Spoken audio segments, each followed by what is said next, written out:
Manish Radi, le hashtag qui exige la chute du régime militaire et l'avènement d'un État civil. Dans un geste sans précédent, mais qui exprime parfaitement l'état croissant de colère populaire en Algérie, des activistes algériens, aussi bien à l'intérieur qu'à l'extérieur du pays, ont lancé le hashtag Manish Radi, exigeant que l'armée se confine dans son rôle naturel de protection et de maintien de la sécurité aux frontières, et laisse la gestion des affaires du pays aux seuls civils.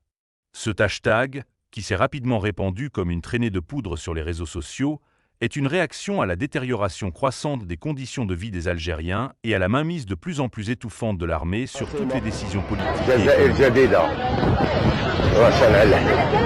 عندي عامين ما شريتوش الحليب انا عندي عامل ما شريتوش انت بتتكلم جد؟ الحليب ما شفناش انا عندي 6 شهور ولا ما ديتوش نصيب لا الشهر رحت ما شريتش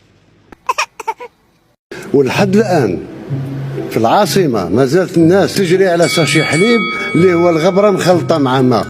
دوك الناس كما رجعوا لنا الحليب. ما رانيش راضي. الحريه للجزائر، الحريه لولاد الشعب. مانيش راضي. محطة ديزل حول دولة مدنية ماشي عسكرية. من محطة 25 مانا حركة مانا خاينين، بصح ماناش راضيين خاطر هاد البلاد وهاد الشعب يستاهلوا ما خير. حي الله الأحرار وين ما كانوا، الثابتين الصادقين اللي على العهد باقون. المحطة 35 حول المرانا. La campagne lancée par de nombreux activistes algériens locaux et de la diaspora, à travers le hashtag Manish Radi, je ne suis pas d'accord ou je suis mécontent, appelle l'armée à rejoindre les casernes et se consacrer à son rôle exclusif de protection et de sécurisation des longues frontières du pays, et à laisser la gestion des affaires de l'État aux civils.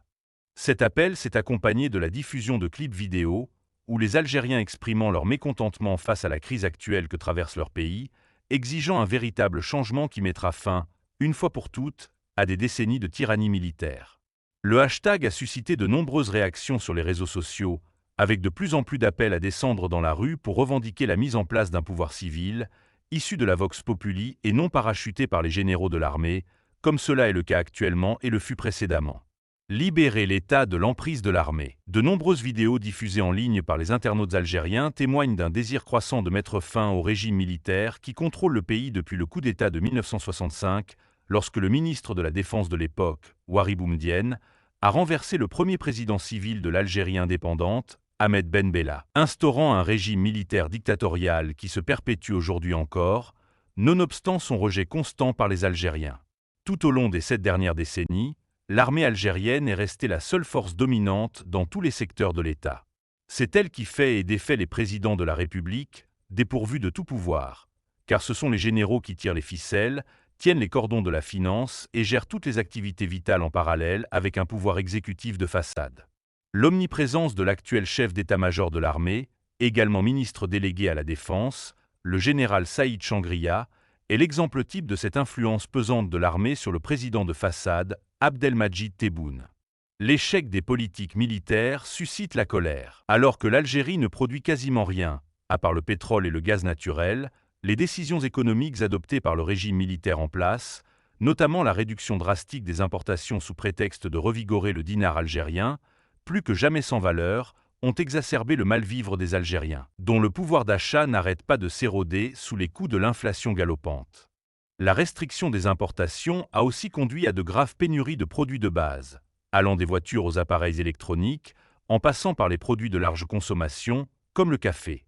Cette situation a impacté le commerce intérieur, frappé de plein fouet par une récession majeure, sans parler de la montée en flèche du taux de chômage et la hausse de l'inflation, à un moment où la monnaie nationale a connu un effondrement historique par rapport au dollar et à l'euro. En échange, le régime a alloué, pour l'année 2025, un budget colossal de 25 milliards de dollars à l'armement.